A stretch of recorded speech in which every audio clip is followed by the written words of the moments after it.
जोहार। आज के झारखंड शिक्षा समाचार में आपका स्वागत है। आज की पहली बड़ी खबर के साथ झारखंड एकेडमिक काउंसिल यानी जेक बोर्ड के द्वारा कक्षा 10वीं और 12वीं के टॉपर छात्रों के लिए एक बड़ा निर्णय लिया गया है। जी हां, राज्य के कक्षा 10वीं और 12वीं के टॉप 3 रहने वाले छात्रों को पुरस्कार राशि के साथ साथ इस साल लैपटॉप और स्मार्टफोन भी दिया जाएगा।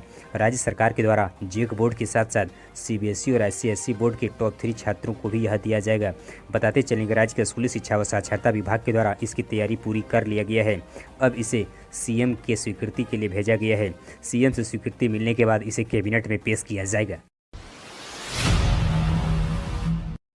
इधर झारखंड उच्च शिक्षा निदेशालय के द्वारा कुल 5 पदों पर नियुक्ति के लिए नियुक्ति विज्ञापन प्रकाशित किया गया है। जी हां, झारखंड उच्च शिक्षा निदेशालय के द्वारा 1 वित्त और 4 ऑडिट अफसर की नियुक्ति की जाएगी। यह नियुक्ति फिलहाल 1 वर्षों के लिए किया जाएगा। वहीं कार्य कुशलता के आधार पर इसकी अवधि को विस्तार किया जाएगा। बताते चलें कि अभ्यर्थियों की उम्र सीमा 18 नवंबर 2022 को अधिकतम 62 वर्ष होनी चाहिए। राज्य के इच्छुक अभ्यर्थी 18 नवंबर तक अपने आवेदन समर्पित कर सकते हैं। इधर केंद्रीय माध्यमिक शिक्षा बोर्ड यानी सीबीएसई के द्वारा डिजिटल शिक्षा को लेकर एक विशेष सत्र शुरू करने जा रही है। जी हां, financial literacy and use of digital tools विषय से संबंधित महत्वपूर्ण जानकारी के लिए झारखंड सहित पूरे देश भर के शिक्षकों के साथ साझा करने के उद्देश्य से सीबीएसई के द्वारा एक विशेष सत्र का आयोजन 9 नवंबर से करने जा रही है। डिजिटल शिक्षा की जागरूकता को ध्यान में रखते हुए सीबीएसई के द्वारा देश भर के अलग अलग राज्यों में कई केंद्र बनाए जा रहे हैं। राज्य के शिक्षक सीबीएसई के आधिकारिक वेबसाइट के जरिए 9 नवंबर तक निःशुल्क रजिस्ट्रेशन करा सकते हैं। इधर रोजगार खबरों पर कहें तो राजधानी रांची के मारवाड़ी कॉलेज रांची के प्लेसमेंट सेल की ओर से टीसीएस कंपनी का 2 दिवसीय कैंपस प्लेसमेंट ड्राइव 16 और 17 नवंबर को आयोजित किया जा रहा है। जी हां, इसके तहत कुल 1000 पदों पर नियुक्ति की जानी है। यह कैंपस ड्राइव में बीए, बीएससी, बीकॉम के सभी वोकेशनल अभ्यर्थी शामिल हो सकते हैं। इसमें भाग लेने को इच्छुक अभ्यर्थी टीसीएस नेक्स्ट स्टेप पोर्टल पर registration and apply for TCS BPS hiring process से अपना रजिस्ट्रेशन कर सकते हैं।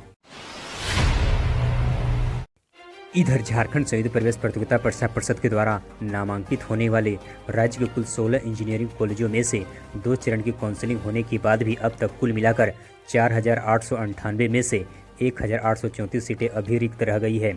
जी हां, राज्य के सरकारी, निजी और पीपीटी मोड में चल रहे इंजीनियरिंग कॉलेजों में 37.5% सीटें अभी रिक्त रह गई है। बताते चलें कि जेईई मेंस में सफल हुए राज्य के 7353 विद्यार्थियों के लिए झारखंड संयुक्त प्रवेश प्रतियोगिता परीक्षा परिषद के द्वारा काउंसलिंग प्रक्रिया शुरू किया गया था, लेकिन अब भी 37.5% सीटें रिक्त रह गई है। इधर झारखंड कर्मचारी चयन आयोग ने जेएसएससी के द्वारा राज्य में 50,000 शिक्षकों की बहाली निकाली जाएगी। जी हां, 15 नवंबर यानी झारखंड स्थापना दिवस के पहले ही लगभग 25,000 शिक्षकों की बहाली जेएसएससी की ओर से अखबारों के जरिए निकाली जाएगी।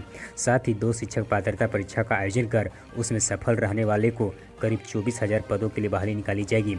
उक्त बातें राज्य के शिक्षा मंत्री श्री जगन्नाथ महतो ने शनिवार को धनबाद परिसदन में मीडिया से कही। इधर राज्य के रांची विश्वविद्यालय के द्वारा एमएससी और एमए सेमेस्टर 2 के बाद अब बीकॉम सेमेस्टर 3 के रिजल्ट को भी प्रकाशित कर दिया गया है। बताते चलें कि बीकॉम की परीक्षा अगस्त महीने में, वही एमएससी व एमए की परीक्षा सितंबर में आयोजित किया गया था। विश्वविद्यालय के अभ्यर्थी विश्वविद्यालय के आधिकारिक वेबसाइट के जरिए अपने रिजल्ट को देख सकते हैं। इधर राज्य के इतिहास में पहली बार एक साथ 380 मिडिल स्कूलों को हाई स्कूल में अपग्रेड किया गया है।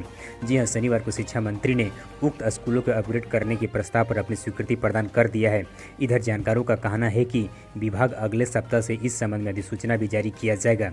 अपग्रेड किए गए हाई स्कूलों में अगले शैक्षणिक सत्र से पढ़ाई भी शुरू किया जाएगा। राज्य में वर्ष 2009-10 में मिडिल स्कूलों को हाई स्कूल में अपग्रेड करने की प्रक्रिया को शुरू किया गया था। वहीं वर्ष 2016-17 के बाद यह प्रक्रिया को बंद कर दिया गया था। अब 5 वर्षों के बाद स्कूलों को फिर से अपग्रेड किया गया है। इधर राज्य में समग्र शिक्षा अभियान के तहत राज्य के सभी सरकारी स्कूलों में अध्ययनरत विद्यार्थियों को जल्द ही स्कूल किट दिया जाएगा। इसके लिए कुल 28.41 करोड़ रुपए निर्गत किया गया है। यह राशि राज्य के सभी जिलों को उपलब्ध किया जाएगा। राज्य के सभी जिलों को खास निर्देश दिया गया है कि कक्षा 1 से 8वीं तक के विद्यार्थियों को जल्द ही स्कूल किट उपलब्ध किया जाए। साथ ही इस संबंध में उपयोगिता प्रमाण पत्र विभाग को देने को कहा गया है। इस योजना के तहत राज्य के लगभग 80,000 विद्यार्थी लाभान्वित होंगे। इधर राज्य के राज्यपाल सह कुलाधिपति श्री रमेश बैस ने राज्य के विश्वविद्यालयों में नियुक्ति से संबंधित नियमावली के गठन में हो रही देरी पर एक बार फिर नाराजगी व्यक्त किया है। जी हां, राज्यपाल ने राजभवन में नियुक्ति नियमावली के गठन समीक्षा की। इस क्रम में उन्होंने कहा कि नियुक्ति नियमावली में गठन में देरी होने पर राज्य के विश्वविद्यालय में नियुक्ति नहीं हो पा रही है। इस पर शीघ्रता होनी ही चाहिए। इधर यूजीसी और एआईसीटी से झारखंड सहित देश के सभी विश्वविद्यालयों, कॉलेजों और उच्च शिक्षण संस्थानों में 15 नवंबर को भगवान बिरसा मुंडा जयंती मनाने का खास निर्देश जारी किया गया है। जी हां, इस संबंध में सभी विश्वविद्यालय कुलपति, कॉलेज प्राचार्य व संस्थानों के निदेशकों को पत्र भेजा गया है। बताते चलें कि केंद्र के द्वारा 15 नवंबर को बिरसा मुंडा जयंती को जनजातीय गौरव दिवस के रूप में मनाने का खास निर्देश जारी किया गया है। इधर इन दिनों राज्य में भारी राजनीतिक बयानबाजी के बीच राज्य के सीएम श्री हेमंत सोरेन ने 11 नवंबर को विधानसभा का विशेष सत्र बुलाया है। इस विशेष सत्र में राज्य की अविश्वास स्थिति को तय करने के आधार पर वर्ष 1932 को तय करने वाले विधेयक को पारित किया जाएगा। इसे लेकर सीएम हेमंत सोरेन ने कहा कि 11 नवंबर का दिन राज्य के लिए एक ऐतिहासिक होगा। इस दिन राज्य सरकार के द्वारा विधानसभा में ओबीसी को 27% आरक्षण प्रदान करने के लिए 1932 भूमि रिकॉर्ड संबंधित विधेयक को पारित किया जाएगा। हमारे हौसला अफजाई के लिए इस वीडियो को लाइक करें और अपने मित्रों के साथ अधिक से अधिक शेयर करें। हम फिर मिलते हैं अगले अपडेट्स के साथ, तब तक के लिए धन्यवाद।